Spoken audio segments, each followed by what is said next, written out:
You ask Tiger to solve. This deals with linear equations with one unknown. The final result is x equals 9. Let's solve it step by step. Group all constants on the right side of the equation. Add 5 to both sides. Simplify the arithmetic.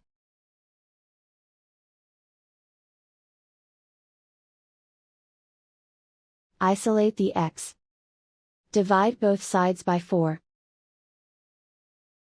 Simplify the fraction. Find the greatest common factor of the numerator and denominator. Factor out and cancel the greatest common factor.